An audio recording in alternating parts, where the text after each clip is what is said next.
Ce matin, je vais continuer avec, pour ceux qui nous suivent bien sûr, avec le message que j'ai donné à la prière de vendredi matin. Et les thèmes sur lesquels je voudrais m'entretenir avec nous ce matin, pour montrer un peu cette méchanceté, je l'ai intitulé « Qui a volé tes vêtements ?» Qui a volé tes vêtements?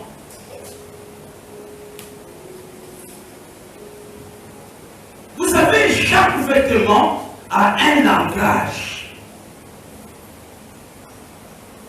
Le vêtement n'est pas quelque chose d'anodin. Le vêtement est une réalité spirituelle. Pose-toi la question aujourd'hui, qui a volé mon vêtement? Il y a un homme, parce que ce vêtement était volé et sa destinée a été compromise. Et cet homme, c'était Isaïe. Alléluia. Allons dans la parole de Dieu dans le livre de Genèse, chapitre 27. C'est une histoire qui est connue de chacun d'entre nous. Genèse, chapitre 27, la sorcellerie est une réalité. La méchanceté est une réalité. Quand j'étais jeune chrétien, jeune pasteur, il y a des choses dans lesquelles on ne croyait pas. Mais aujourd'hui, avec les temps, il y a des choses que nous vivons. Nous voyons que ce frère a été touché. Dans le livre de Genèse, on parle d'une histoire. Je ne vais pas revenir là-dessus pour l'économie du temps. Il s'agit de la famille de M. Isaac. Il s'agit de la famille de Madame Rebecca et de leurs deux enfants, Jacob et Ésaü. Un jour, Rebecca a suivi l'entretien qui s'est passé entre Isaac et son fils Isaïe. Il dit, amène-moi le gibier que j'aime pour que mon âme se réjouisse afin que je puisse te bénir. Souvent je dis que la bénédiction, c'est cette capacité que nous avons. Le moteur de la bénédiction, c'est d'abord la capacité que tu as de réjouir le cœur de quelqu'un. Personne ne peut te bénir si tu ne réjouis pas son cœur. Dieu ne peut pas te bénir. Il y a des gens qui se disent, mais moi on ne fait pas ceci. Tu n'arrives pas à réjouir le cœur de Dieu. Tu n'arrives pas à réjouir le cœur de ta femme, de ton mari ou de tes enfants. Il dit, donne-moi le gibier que j'aime, afin que je te bénisse. Je crois qu'il y a quelques temps, le pasteur Clarisse avait prêché quelque chose. Elle m'avait ouvert les yeux ce jour-là quand elle avait prêché. Elle a dit, le gibier n'était pas à la portée d'Esaïe. Il fallait aller faire la chasse, le prix à payer. Mais ils n'ont pas voulu payer le prix. Qu'est-ce qu'ils ont fait? Ils ont pris les chevaux. Ils n'ont pas voulu payer le prix et cela va les rattraper après. Il prend les chevaux, il tue et il prépare. Tout ça vous connaissez. Maintenant, dans la stratégie du vol de la bénédiction d'Esaïe, Rebecca avait pensé à tout. Elle n'a pas laissé un seul détail échapper. Je vais dire à quelqu'un que la vie c'est dans les détails. Et le diable nous détruit dans le petit détail. Une petite parole, une attitude, un comportement, un oubli, et c'est fini qui est vendu. Mais la Bible nous dit dans le livre de Genèse, au chapitre 27, à partir du verset 15. Revenez avec moi dans la Bible. Lisons ensemble le verset 15. Ensuite, Rebecca prit le vêtement d'Esaïe, son fils aîné, le plus beau qui se trouvait à la maison, et le fit mettre à Jacob, son fils cadet. Voilà où commence le problème d'Esaïe. Et voilà où commence la bénédiction de Jacob. Mon frère et ma soeur, je l'ai dit plusieurs fois, Jacob n'a pas été béni à cause du gibier, Jacob a été béni à cause de vêtements d'Ésaïe.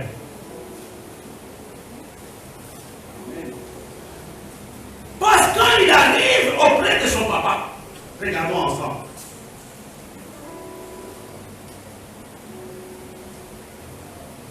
Regardez avec moi le verset 26. Alors Isaac, son père, lui dit, il s'agit de Jacob, approche donc et baise-moi mon fils. Jacob s'approcha et le baisa. Et Isaac sentit quoi? L'odeur de ses vêtements, puis il les vit. Et dit, béni, voici, l'odeur de mon fils est comme l'odeur d'un champ que l'Éternel a dit. Ce n'est pas parce que Jacob, plutôt Isaac avait mangé le gibier. Il l'avait béni quand il a senti l'odeur de qui? L'odeur d'Ésaïe. Qui a volé tes vêtements? Il y a quelqu'un quelque part qui utilise ton habit. Il y a quelqu'un qui utilise ton étoile. Toi, quand Rebecca prenait les vêtements d'Ésaïe, Ésaïe n'était pas informé. Le vêtement, mon frère et ma soeur, n'est pas quelque chose de neutre. Parce que le premier vêtement était le produit du sang. C'était Dieu qui avait fait les premiers vêtements. Quand il avait habillé Adam et Ève dans le jardin, le premier couturier, le premier tailleur, c'était Dieu lui-même. C'était pour cacher la nudité d'Adam et Ève. Et aujourd'hui, mon frère et ma soeur, le vêtement, je ne parle pas de vêtements physiques, mais le vêtement spirituel a un sens. Moi, je me rappelle, je l'ai dit vendredi, quand j'étais enfant, ma mère me disait toujours, Floribert, ne partage pas tes amis aux hommes que tu ne connais pas. Parce qu'ils vont te contrôler avec tes habits. Donne à tes frères, mais ne donne pas à tes cousins. On ne sait pas ce qu'ils peuvent faire avec tes vêtements. Aujourd'hui même, ceux qui partent chez les marabouts, on dit cherche quelque chose qui appartient à cet homme. Amène quelque chose qui appartient à cet homme. Pourquoi? C'est pour falsifier ta destinée. Le vêtement a un langage spirituel. Je vais te dire une chose. Il y a une certaine unicité entre moi-même et mon vêtement.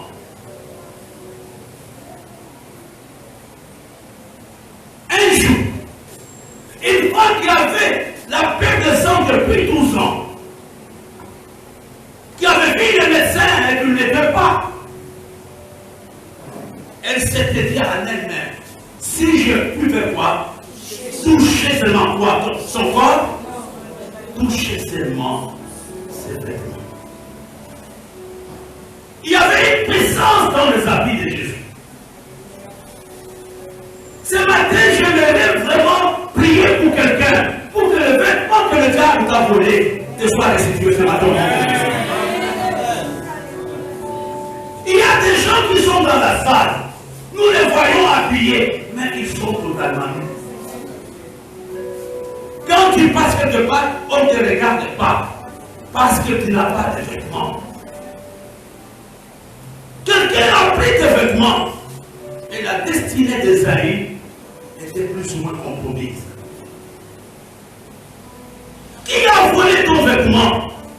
Le vêtement, c'est le symbole de ta dignité Pierre. Le vêtement, c'est ton identité. Quand je passe dans une clinique, bien sûr, je ne sais pas si ça existe. Les médecins ont des blouson blanc, ouvert. On n'a pas besoin de m'expliquer que ce monsieur est un médecin. Mais en le regardant, ce n'est pas le vêtement qu'on identifie qui vient. Ce n'est pas le vêtement qu'on identifie, ouais, ça va, ça c'est un médecin, ça c'est bon, ça il n'est pas bon. C'est pas ce que tu portes. Et Satan sait exactement qui tu es. Que le monde spirituel sait qui tu es. Les gens qui aussi Dieu savent voir qui habillé et qui n'est pas habillé.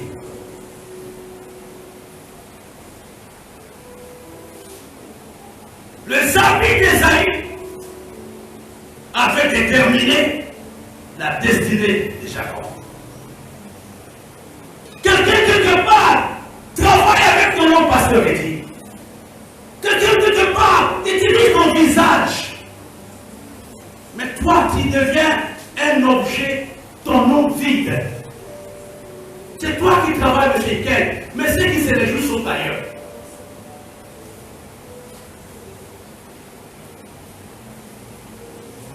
Je parle à quelqu'un ce matin. Amen, amen, amen. Par le vêtement, c'est ta personne même. Ton vêtement, c'est quoi? Je vais vous dire une chose. Quand on a condamné Joseph, est-ce que Joseph était présent? Hein? Non. Joseph n'était pas présent. Mais la femme de Potiphar avait pris son vêtement. Elle a dit à son mari, voici les vêtements de l'esclave. Et par le vêtement de Joseph, on l'a mis directement en prison. Joseph n'était pas là. Le vêtement, c'est ton identité. Quelqu'un t'a déjà mis en prison à partir de ton vêtement.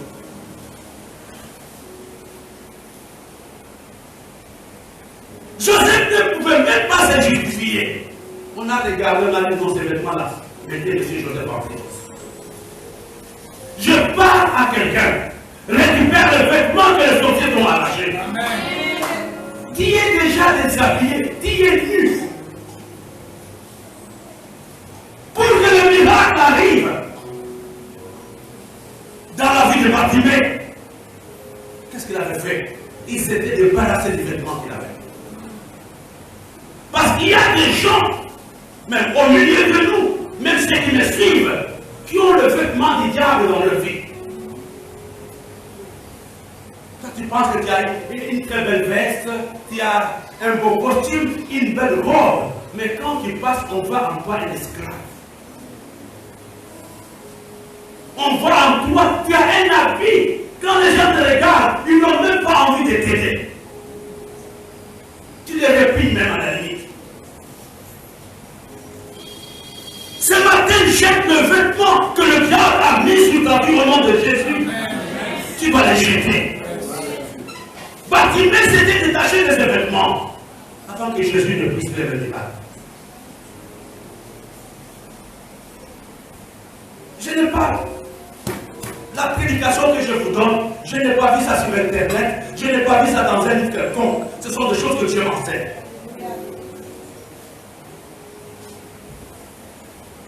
C'est à toi de te poser la question ce matin. Suis-je habillé ou pas mon matin? Ou je ne suis pas habillé?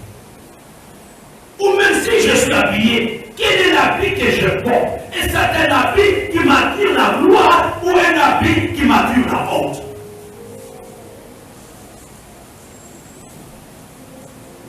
Je disais, frères et sœurs, il y a des gens qui ont des manteaux qui les enfoncent. Qui fait les efforts de t'en sortir, mais tu n'arrives pas. Il y a comme on appelle, il y a la crabologie. C'est comme si on te tirait vers le bas. C'est comme si on te tirait vers le bas. C'est peut-être ta situation à toi. Tu as une vie de frustré à cause de la vie que tu portes. Tu as une vie qui ne t'amène pas à t'épanouir dans l'église. Tu as une vie qui t'amène, écoutez-moi. Quand on a volé la vie d'Ésaïe, on avait scellé sa destinée. Et n'oublions pas qu'Ésaïe était, même si c'était déjà prophétique, qu'Ésaïe serait inférieur. Mais Ésaïe était un homme qui était élevé par son papa. Isaac aimait plus Ésaïe que Jacob, ça n'oublions pas. Mais comme il n'avait pas, la vie était volée, il est venu, il a pleuré. Et son papa dit, mon fils David Botan, parce que ton habit a déjà été volé. Son papa ne pouvait rien faire. L'habit n'était plus là. L'habit par lequel il sentait le parfum d'Ésaïe avait été volé. Qu'est-ce qui a été volé dans ton mariage? Qu'est-ce qui a été volé dans ta famille? Qu'est-ce qui a été volé dans tes relations? Je bénis Dieu pour ce que le pasteur nous dit. Qu'il est venu au travers de la formation. L'église s'est pas à gauche, à droite. Mais on nous a volé ça. Et je bénis Dieu parce qu'il a dit à la fin que nous prions pour que ces choses reviennent. Je parle à quelqu'un ce matin. Tu n'as pas d'habit. L'habit, mon frère, c'est ton identité. L'habit, c'est ta personnalité. L'habit que tu portes a un langage d'attrait ou un langage de rejet. Et Bartimée n'était pas content de garder cet habit-là. Et c'est ce que tu vas faire aujourd'hui. C'est ce que tu vas faire le vendredi prochain. Dis Seigneur, cet habit, je suis fatigué de te rejeter. Je suis fatigué de ne pas être aimé. Je suis fatigué de rester à la même place. Tu as une vie sans ambition aucune. Tous ces jeunes gens, au bout de 3 mois, étaient capables de prêcher. Mais toi, bientôt, tu auras la retraite de l'ancien chrétien débauché. Tu n'as prêché nulle part à cause de la vie que Dieu.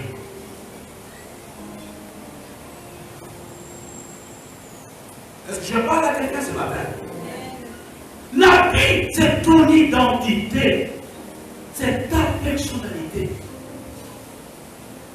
La vie peut te nuire à l'heure.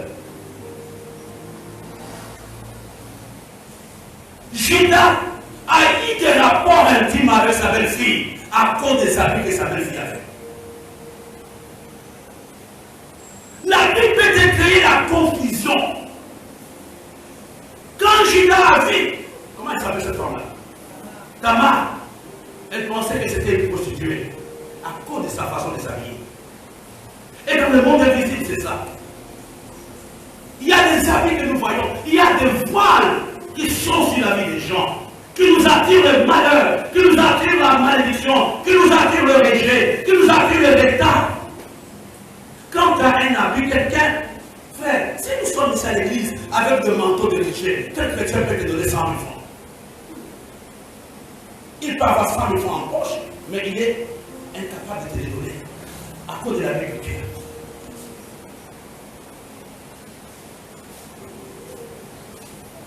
Non, vraiment, quand moi je regarde les bouchons, je n'ai pas envie de l'aider. C'est normal. Je n'ai pas le bon abus, ou toi-même tu as une voile si tu vis ton visage. Ce matin, je vais te dire, on va lire un texte, parce qu'on va gagner le temps. Matthieu chapitre 22.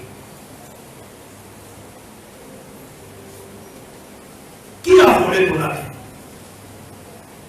Et tu dois le récupérer ce matin. Matthieu chapitre 22. Pasteur, tu peux m'aider. Tu peux lire tout le chapitre, verset 1 jusqu'au verset 14.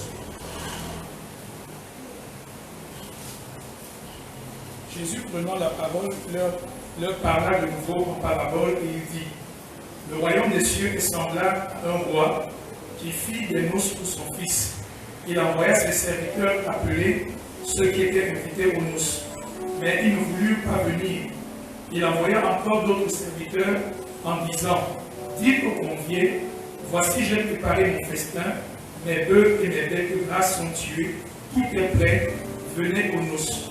Mais, sans s'inquiéter de l'invitation, ils s'en allèrent, celui-ci à son champ, celui-là à son trafic, et les autres se saisirent des serviteurs, les outragèrent et les tuèrent.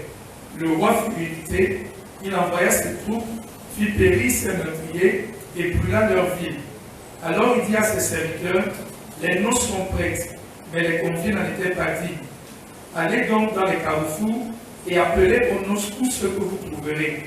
Ces serviteurs allèrent dans les chemins, rassemblèrent tous ceux qu'ils trouvèrent, méchants et bons, et la salle des noces fut pleine de convives. Le roi entra pour voir ceux qui étaient à table, et il aperçut là un homme qui n'avait pas revêtu un habit de noces. Il lui dit: Mon ami, comment es-tu entré ici sans avoir un habit de noces?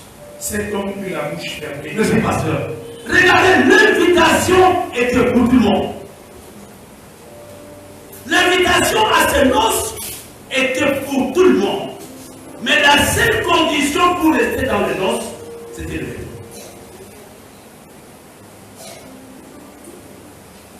Le vêtement détermine ton rayon d'action. Il y a des endroits que tu ne peux pas atteindre. Il y a des lieux où tu ne peux pas aller parce que tu n'as pas un vêtement approprié. Il y a des vêtements de limitation. Cet homme était invité, mais quand il est entré, il a été chassé à cause des vêtements qu'il avait. Ce matin, ton vêtement de limitation tombe au nom de Jésus. Tu as un vêtement qui t'amène à finir ta vie seulement en commando. Tu as un vêtement qui t'amène à finir ta vie comme un simple chrétien qui n'a aucune ambition. Que Dieu chante ton vie ce matin. Que Dieu chante ton vie ce matin. Le diable t'a déshabillé, mais Jésus ce matin veut te t'habiller. L'enfant prodigue, quand il était rentré, son papa lui avait donné un autre vêtement. Son papa lui avait donné un autre vêtement. Il n'est pas revenu dans la maison de son père avec le même vêtement qu'il avait quand il travaillait dans la porcherie. Ce matin, tu es en train de revenir vers Dieu et Dieu est en train de t'habiller. Tu reçois un nouveau vêtement au nom de Jésus. Tu reçois un autre vêtement. Seigneur, je suis fatigué d'avoir le même vêtement. Pour manger, c'est un calvaire. Pour voyager, c'est un calvaire. Mais ce matin, tu dois dire à Dieu que toute cette méchanceté qui m'a volé mon vêtement tombe sur cette terre. Que toute méchanceté qui a volé la vie de cette communauté tombe au nom de Jésus. Nous avions une habit de gloire et nous pouvons le récupérer ce matin. Nous étions partis de gens respectables. Le diable nous a déshabillés. Le diable a pris notre manteau de gloire. Comme il avait fait avec le Seigneur, il avait déshabillé la foi. Ce matin, j'aimerais parler à quelqu'un qui se sent concerné. C'était la méchanceté dans le cœur de Rebecca qui avait amené Esaïe à faire ses vêtements. Il y a une méchanceté familiale qui a traficoté ton identité, qui te prend pour un homme important, mais la personne qui te contrôle, c'est qu'elle n'est pas important. Tiens, voilà, non, moi je suis un chrétien, je suis au rocher. Il y a quelqu'un qui t'a donné un autre habit, tu as un habit de prisonnier. Le jour que Joseph est sorti de la prison, parce que ce qu'on avait fait, on a changé son vêtement. Que tous les prisonniers de cette église, ce matin, que Dieu vous change votre vêtement. Au nom de Jésus, soyez rasés, soyez rasés, soyez rasés. Tu penses que non? J'ai une Mercedes, je suis ceci, c'est mon chéri, c'est ma chérie, ce sont mes enfants.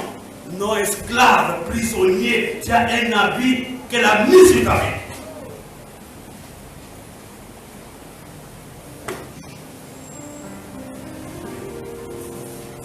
Joseph, pour aller voir Pharaon, le protocole exigeait que ce vêtement soit changé. Le protocole exigeait qu'on puisse le raser. Ce matin, sois révolutionné dans ta foi. Peut-être il n'est pas concerné, mais plus pour quelqu'un. Prie pour quelqu'un. Que cet homme qui prend plaisir à nous déshabiller dans cette église, que cet homme qui prend plaisir à me donner une étiquette qui n'est pas le mien, périsse au nom de Jésus. Que le fait de se consume les heures du diable dans vos vies ce matin au nom de Jésus. Tu es une très belle femme. Tu es un beau monsieur. Mais si tu dis ton mari ne voit pas la beauté là, Parce qu'on t'a donné le produit cosmétique du monde invisible. Ton mari voit une laie de femme dans les vies. Son intelligence est envoûtée par l'habillement que tes parents de ma femme ont mis sur toi. Est-ce que je parle à quelqu'un ce matin? Joseph, pour être premier ministre, il y a eu deux procédures. On dit en français procédure, non? Première procédure, enlever la vie des prisonniers.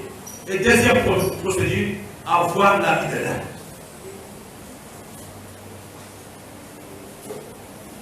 Nous sommes fatigués d'avoir la même chose. Tant que ce matin, les bien-aimés, nous n'arrivons pas à enlever ce manteau de douleur, de haine, de jalousie. Tout le manteau que nous avons, nous aurons le même résultat. Bartimée a entendu parler que Jésus passait par là. On lui dit, prends courage. Bartimée a pris le manteau qu'il avait, il a déchiré, il a jeté. La Bible nous dit, déchirez votre cœur et vos vêtements. Ce matin, libère-toi. La Bible, mon frère. Je vais te dire quelque chose, ma vie d'église. Quand Jésus avait prié à la montagne de transfiguration, qu'est-ce qui avait changé? Ses vêtements avaient changé. J'ai pris, le vêtement de Jésus avait changé, ça commençait à prier. Parce que pourquoi ça priait? C'était l'état de son cœur qui se reflétait sur ses vêtements. Il y a des gens, quand tu le regardes seulement, tu vois que c'est un méchant.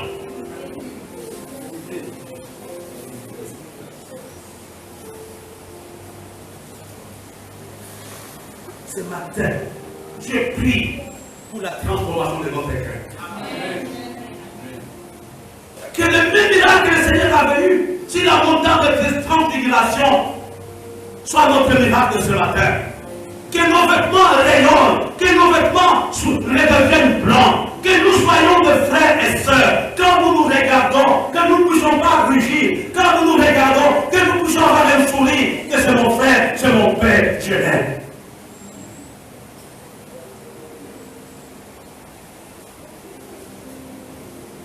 Je te dis la vérité, tu peux cacher cette méchanceté, mais les sacs que tu poses chaque jour vont t'exposer. Tu peux faire semblant d'aimer, tu peux faire semblant de faire, tu peux faire semblant de venir à l'église, mais les actes que tu poses au quotidien montrent clairement que tu as été ça. Il y a un texte que je voudrais vous montrer.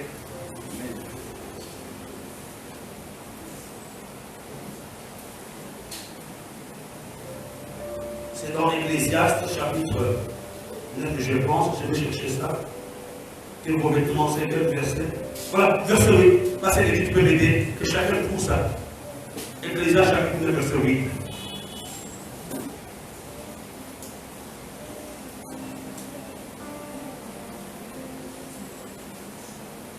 Tu peux cacher. Je n'ai rien. J'ai pardonné. Oh, laisse-moi ton histoire. Ecclésiaste, chapitre 9, verset 8. Pasteur. Dans tout temps, tes vêtements. Lève-toi et proclame ça. Dans tout temps, tes vêtements soient blancs et que nul ne manque point sur ta tête. Vous comprenez que les vêtements est une réalité spirituelle. Dans tout temps, tes vêtements soient blancs, maman. Et que lui ne manque pas Barthélemy sur ta tête. Est-ce que tu peux prétendre ce matin que tu as des vêtements blancs? Quand c'est toi qui m'amène l'église, quand c'est toi qui combats les hommes de Dieu, quand c'est toi qui détruis les finances de l'église, et tu peux dire que tu as le vêtement blanc.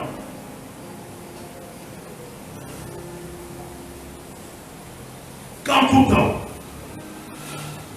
tes vêtements soient blancs, et que l'huile ne manque point sur ta tête. Quand les vêtements sont sales, même l'huile manque sur la tête, l'onction disparaît. Quand ton cœur est sale, même la joie ne sera jamais dans ta maison. Parce que tes vêtements ne sont pas blancs.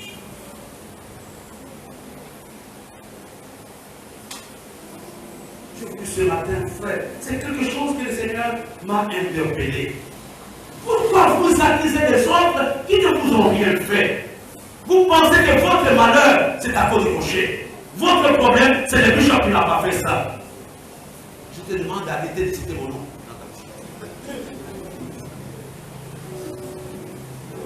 Il salit tes habits. Ma oui, n'est pas ici. Tu ne peux même pas toucher les vêtements. Tu vas terminer. Au nom de Jésus. Et quand tu n'arrives pas à le toucher, et tu attaques l'église.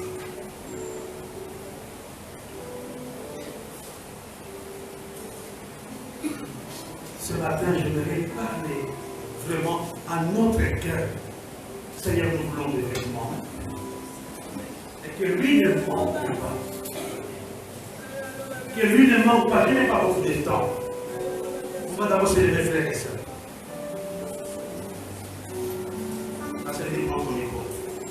Nous allons, dans plus de choses que nous allons faire, on va dire, Seigneur, nous déchirons ce matin tous les vêtements que les sorciers ont mis sur nos vies, ont mis sur cette église.